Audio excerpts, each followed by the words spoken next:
Students, पिछले lecture में हम लोगों ने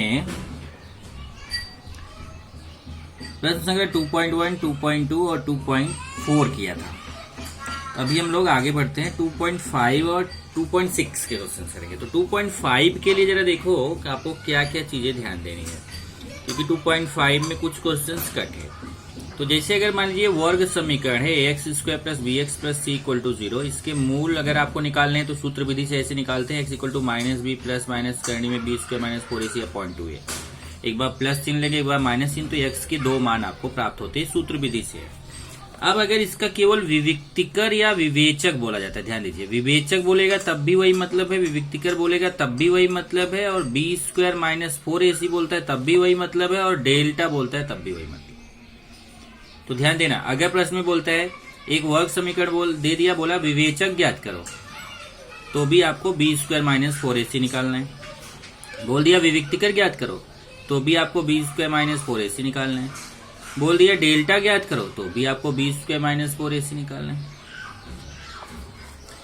अब विवेचक का जो मान हम निकालते हैं b² माइनस 4ac, तो अपने मान के आधार पर वहां पे 3 कंडीशन होता है।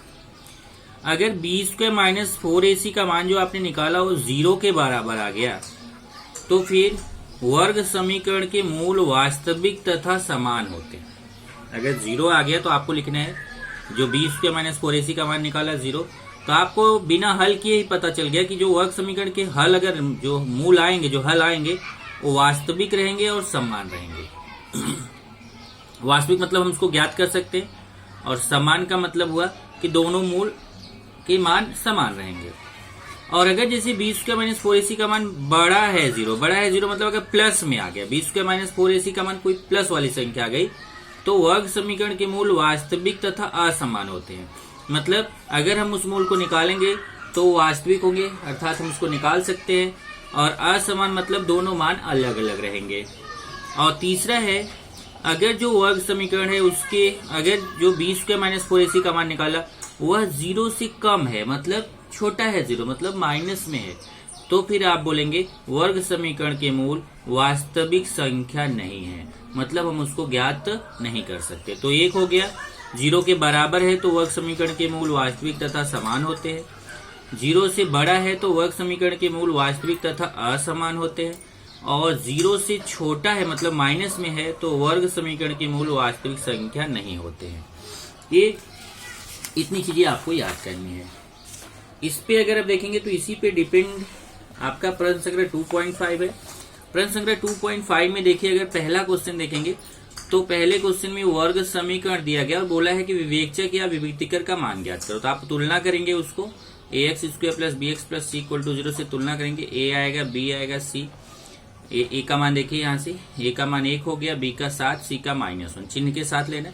तब आप डेल्टा, इसको डेल्टा पढ़ते हैं, त्रिभुज जैसा बनता है, मतलब b² माइनस 4ac का मान निकालेंगे, और b² माइनस 4ac का जो मान निकालेंगे तो वही आपका हो जाएगा डेल्टा।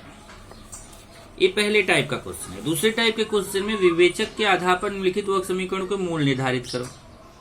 मतलब कि कैसा मूल होगा, मूलों का स्वरूप निर्धारित करना है। तो ये देखिए वर्ग समीकरण है, पहले इसकी तुलना करके आप abc का मान निकाल लीजिए, फिर b² माइनस 4ac का मान निकालिए। अब जैसे यहाँ देखिए b² माइनस 4ac का मान 0 आया है, जब 0 आ गया तो आप बोलेंगे वर्ग समीकरण के मूल वास्तविक तथा समान है। देखिए यहाँ पे b² माइनस 4ac का मान कैसा आ गया, 0, तो लिखना है वर्ग समीकरण के मूल वास्तविक तथा समान है। दूसरे क्वेश्चन में देखेंगे तो यहाँ देखो प्लस में आया है, b² माइनस 4ac का मान प्लस में आया है। जब प्लस में आया तो धन संख्या आया हुआ है, इसका मतलब कि ये बड़ा है 0, धन संख्या मतलब बड़ा है 0, तो इसका मतलब वर्ग समीकरण के मूल वास्तविक तथा असमान है। तीसरे क्वेश्चन में देखेंगे तो यहाँ पे b² माइनस 4ac का मान माइनस में आया है, मतलब छोटा है 0, तो इस वर्ग समीकरण के मूल वास्तविक संख्या नहीं है। ये आपका क्वेश्चन हो गया। अब यहां से आएंगे, ऐसे वर्ग समीकरण तैयार करो जिनके मूल निम्नानुसार हो। तो आपको क्या करना है कि वर्ग समीकरण बनाना है जिसके मूल वहां पे दिए गए हैं।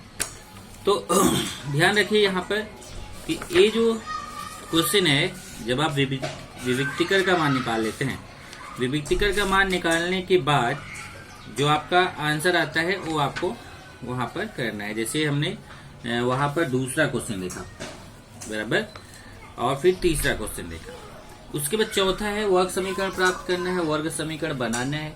तो वर्ग समीकरण बनाने के लिए आपको क्या करना है, तो वर्ग समीकरण बनाने का सूत्र है, देखिए ये सूत्र आपको याद करना है। ये देखिए ये वर्ग समीकरण बनाने का सूत्र है, x square minus alpha plus beta x plus alpha गुणे बीटा बराबर 0। तो जैसे यहाँ पे देखिए अल्फा का मान, ये जो पहला मान है उसको अल्फा मान लेंगे, दूसरे को बीटा।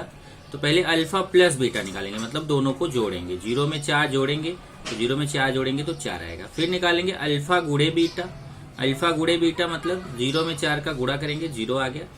तब वर्ग समीकरण का ये सूत्र लगाएंगे और ये मान रख देंगे, क्या है x square minus alpha plus beta का मान रख देंगे। अल्फा प्लस बीटा का मान देखिए कितना आया 4, तो इसकी 4x प्लस अल्फा गुणे बीटा का मान रख देंगे। अल्फा गुणे बीटा का मान कितना है 0, तो यहाँ पे 0 बराबर 0। अभी वाला 0 छोड़ देंगे, x square minus 4x equal to 0। ये आपका तरीका है। दूसरी विधि भी यहाँ इन्होंने बताया कि अगर आपका ये वर्ग समीकरण के मूल है, मतलब x बराबर 0, x बराबर 4, तो ये x बराबर 0 रहेगा। 4 को इधर ले लो, x माइनस 4 इक्वल टू 0। तब इन दोनों का गुणा करके बराबर 0 कर दो, तब भी आपको वर्ग समीकरण प्राप्त होगा। तो मुझे लगता है कि ये विधि और आसान हो सकती, केवल आपको गुणा आना चाहिए, लेकिन ये भी इजी है, दोनों इजी है।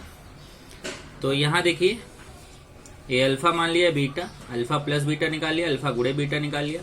फिर ये देखिए फिर सूत्र में अल्फा प्लस बीटा की जगह -7 रख देंगे, अल्फा गुणे बीटा की जगह -30 रख देंगे और आपको वर्ग समीकरण प्राप्त हो जाएगा। ये आपका तीसरे टाइप का क्वेश्चन। उसके बाद इसमें ध्यान रखना कि 5वां क्वेश्चन आपका कट है, 6वां क्वेश्चन भी कट है, 7वां क्वेश्चन करना है। निम्नलिखित प्रत्येक वर्ग समीकरण के मूल वास्तविक तथा समान हो तो k का मान ज्ञात करो। अब मूल वास्तविक तथा समान है तो हमें k का मान ज्ञात करना है। तो ये जो वर्ग समीकरण है इसकी पहले तुलना करेंगे, a b c का मान निकालेंगे, a का मान 3, b का k, c का 12। फिर b स्क्वायर माइनस 4ac का मान निकालेंगे, b स्क्वायर माइनस 4ac का मान कितना आ गया, देखिए यहाँ पे b का मान k रखेंगे, तो b की जगह k रखेंगे तो k स्क्वायर हो जाएगा -4 गुणे, बीच में गुणा छिपा हुआ a का मान 3 गुणे c का मान 12, तो k स्क्वायर माइनस 4 3 12, 12 में 12 का गुणा 144। तो ये आ गया b स्क्वायर माइनस 4ac का मान। और इसमें क्या दिया, मूल वास्तविक तथा समान है, तो हम जानते हैं अगर मूल वास्तविक तथा समान होते हैं तो b स्क्वायर माइनस 4ac का मान 0 होता है। इस वर्ग समीकरण के मूल वास्तविक तथा समान है, इसलिए जो b स्क्वायर माइनस 4ac है उसका मान 0 होगा। अब b स्क्वायर माइनस 4ac का मान कितना है, यहाँ से देखिए k स्क्वायर माइनस 144, तो b स्क्वायर माइनस 4ac की जगह रख दिया k स्क्वायर माइनस 144 बराबर 0। 144 इधर जाएगा, माइनस से प्लस हो जाएगा। फिर वर्गमूल ले लेंगे तो k बराबर, यहाँ ध्यान रखो वर्गमूल लेते समय करणी में जाएगा, तो 144 का वर्गमूल 12 होता है, लेकिन आगे प्लस माइनस लगेगा, तो k का मान +12, k का मान -12। इसी तरीके से दूसरा है, लेकिन दूसरे में एक चीज जरा ध्यान देना है।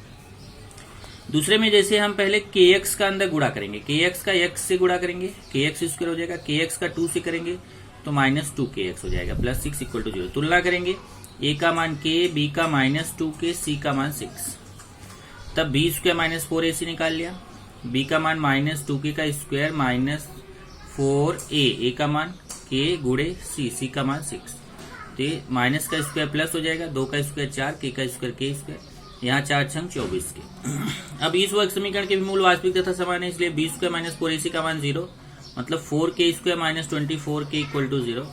अब यहाँ पे आप क्या करो, 4k कॉमन ले लो। कुछ लोग क्या करते हैं भाग दे देते हो, गलत है, तब आपका मार्क्स कट जाएगा। यहाँ 4k कॉमन लीजिए, 4k कॉमन लेंगे तो 4k का भाग यहाँ तो 4k का यहाँ भाग देंगे, k बचेगा, यहाँ 4k का भाग देंगे तो 4 छंग 24, 6 आएगा, k कट जाएगा। कॉमन आप जानते हो, एक बार एक गुणनखंड हो गया, एक बार 4k के 0, एक बार k माइनस 6 को 0 करेंगे तो यहाँ k बराबर 0/4 हो जाएगा, यहाँ k बराबर 6 हो जाएगा। 0/4 मतलब 0, तो 2 मान आ गए, k बराबर 0, k बराबर 6। लेकिन यहाँ बताना है कि k बराबर 0 या मान असंगत है, क्यों? क्योंकि k बराबर 0 के लिए समीकरण अर्थहीन हो जाता है। अर्थहीन होने का मतलब क्या हुआ, आप ऐसे ले सकते हो कि k बराबर 0 के लिए वर्ग समीकरण समाप्त हो जाता है। जैसे देखिए यहाँ पे अगर इसमें हम k की जगह 0 ले लें तो ये 0 गुणे इतना, तो ये पूरा 0 हो जाएगा, तो केवल बचेगा 6। या अगर आप यहाँ पे भी रखते हो तो ये देखिए, ए पार्ट 0 हो जाएगा और केवल बचेगा 2kx plus 6 minus 2kx plus 6।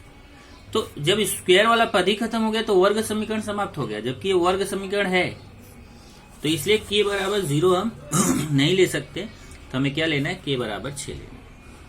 इस तरीके से ये क्वेश्चन है। तो मैं इस टाइप के क्वेश्चन आपको दूंगा, आपको इस टाइप के क्वेश्चन आज हल करने हैं। उसमें से कुछ क्वेश्चन में पीछे जो अपना 2.1, 2.2 और 2.4 किया था, उससे 1-2 क्वेश्चन भी दूंगा और इस 2.5 का भी दूंगा आपको।